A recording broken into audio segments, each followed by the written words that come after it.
Amoebic മസ്തിഷ്ക ജ്വരം ബാധിച്ച് 17 പേർ മരിച്ചതായി ആരോഗ്യവകുപ്പ് സ്ഥിരീകരിച്ചു.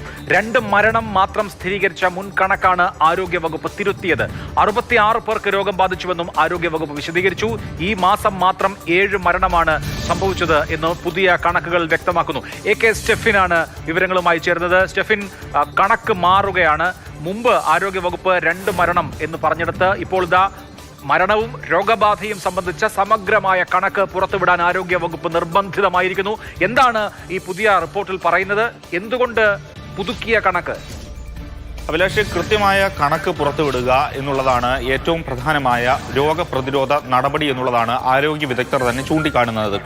കാരണം എത്ര പേർക്ക് രോഗം പിടിപെട്ടിട്ടുണ്ട്, അല്ലെങ്കിൽ ഈ രോഗത്തിൻ്റെ രീതികൾ എങ്ങനെയാണ് എന്നുള്ള കാര്യം കൃത്യമായി കണ്ടെത്തിയാൽ മാത്രമേ ഒരു അവബോധം സൃഷ്ടിക്കുന്നതിനും പ്രതിരോധ നടപടികൾ കൂടുതൽ ശക്തമാക്കുന്നതിനും വേണ്ടി കഴിയുകയുള്ളൂ. അതുകൊണ്ട് തന്നെയാണ് ആരോഗ്യവകുപ്പ് ആ കാര്യത്തിൽ ഒരു വ്യക്തത വരുത്തുന്നത്. നേരത്തെ അഭിലാഷ് സൂചിപ്പിച്ചതുപോലെ തന്നെ 2 മരണം മാത്രമാണ് ഈ അമീബിക് മസ്തിഷ്ക ജ്വരം പിടിപെട്ട് 2 പേർ മാത്രമാണ് മരിച്ചത് എന്നുള്ളതായിരുന്നു നേരത്തെ വന്നിരുന്ന കണക്ക്. എന്നാൽ അതിൽ കൂടുതൽ വ്യക്തത വരികയാണ്. ഈ മാസം മാത്രം 7 മരണമാണ് സ്ഥിരീകരിക്കപ്പെട്ടത്. ഒപ്പം തന്നെ 19 പേർക്ക് രോഗബാധ ഉണ്ടായി എന്നുള്ളതാണ് ഇപ്പോൾ വ്യക്തത വരുത്തിയിരിക്കുന്നത്. നമുക്കറിയാം, കഴിഞ്ഞ കുറേ നാളുകളായി ഇങ്ങനെ ചുറ്റുപാടും പലർക്കും ഈ രോഗം പിടിപെടുന്നത് കാണുന്നുണ്ട്. അപ്പോഴാണ് കൂടുതൽ പേരിലേക്ക് ഈ രോഗം എത്തുന്നത് സംബന്ധിച്ചുള്ള കാര്യങ്ങൾ ആരോഗ്യവകുപ്പിനും കൂടുതൽ വ്യക്തത അക്കാര്യത്തിൽ ലഭിച്ചത്.